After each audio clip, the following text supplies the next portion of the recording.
Bueno, lo primero que había que hacer era poner orden en muchas cosas que estaban muy desordenadas. Un ejemplo es el Pablo Serrano, por ejemplo, cuando llegamos era un cascarón vacío y ahora lo que tenemos es un Instituto de Arte y Cultura Contemporáneos de Aragón que llena su contenido.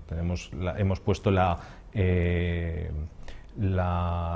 exposición permanente de Pablo Serrano, está de manera semipermanente la de Juana Francés, tenemos colecciones de manera continuada rotándose en el tiempo y hemos abierto una nueva sala que se llama el Lateral del Serrano para los artistas actuales aragoneses.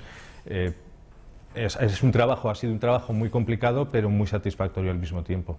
Pueden presentarse, los proyectos se pueden presentar también en otras oficinas del Gobierno de Aragón, en Teruel, en Huesca o en cualquier dependencia. Entonces, hasta que no lleguen todas, la semana pasada llevábamos bastantes proyectos, va muy bien, pero hasta la cifra final no la sabremos hasta final de semana, me imagino, porque hay que esperar a que venga el correo. Ahora mismo se está negociando con Pilar Citoler, con sus abogados, se están terminando los flecos. La exposición será el año próximo, pero no hay fechas determinadas. Analizábamos la participación o el incremento de actos y lo que hemos notado es que cada vez hay más actividades culturales, hay más exposiciones, hay más presentaciones de teatro, hay ahora más, pese a que todos tenemos esta idea de la crisis y que la cultura, el sector cultural como otros sectores se ha visto afectado. Sin embargo, lo que hemos notado en números absolutos y también en cuanto a calidad es que ahora hay más actuaciones de todo tipo que las que había en 2010, por ejemplo. Es un referente en cuanto a teatro. La feria, ahora mismo se está celebrando la Feria de Teatro de Huesca, que se ha convertido en una de las ferias más importantes. Ahora mismo quedan 9 ferias de teatro en toda España y Huesca seguramente estará entre las 2 o 3 más importantes, teniendo en cuenta que es una feria global, mientras que otras ferias como FETEN en Gijón, que es muy importante, se dirige exclusivamente al ámbito infantil. Es decir, que en muchos temas, en un nivel global quizá no, pero en muchos temas concretos Aragón es ya un referente cultural a nivel nacional. Nosotros en nuestras alegaciones decíamos efectivamente que ese andamio, que además no ocupa espacio ciudadano, porque la acera se respeta, los ciudadanos pueden pasar por debajo, es preciso mantenerlo por la seguridad de la estructural del edificio, y veo muy difícil una solución que no pase por mantener ese andamio, pero vamos a ver qué es lo que nos dice oficialmente la Gerencia de Urbanismo y responderemos.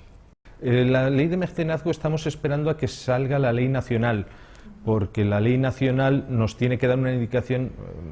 Nosotros, nuestra intención, la intención general es que, como decía al principio, haya cada vez más una participación de la sociedad civil, de la sociedad privada en la generación cultural, no solo de la cultura, sino del mantenimiento del patrimonio, incluyendo incluso del deporte, por ejemplo. Pero lo que queremos es una ley que se estructure bien.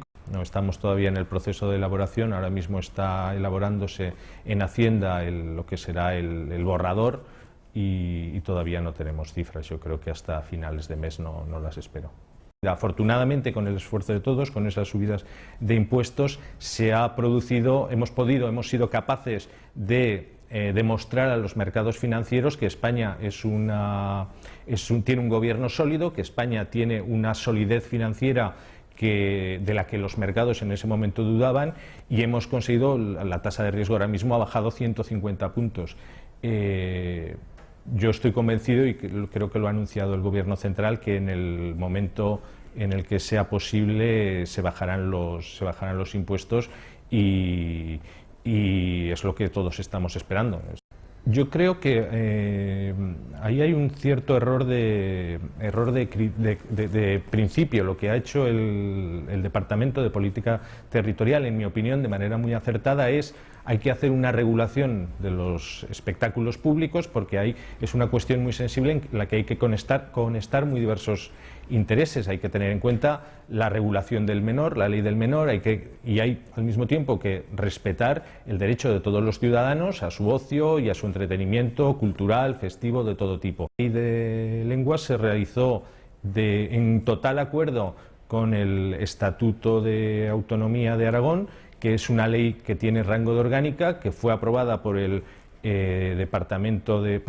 por el Parlamento, por las Cortes Aragonesas, y que fue aprobada por las Cortes Generales nacionales. Por lo tanto, estoy seguro de que, por otra parte, la admisión del recurso no quiere decir nada, es un mero trámite. Esta ley es puramente constitucional y así lo reconocerá el Tribunal Constitucional, estoy seguro. Nos queda por elaborar, y estamos ya preparándola, una ley de bibliotecas que anunció la consejera Dolores Serrat al principio de la legislatura. Es una ley muy complicada porque también hay muchas instituciones implicadas. Hay que contar con las comarcas, que es una nueva realidad legal que no existía en el momento de hacerse la ley anterior, y es una ley que queremos hacer con mucho cuidado porque queremos hacer una ley que pueda durar mucho tiempo.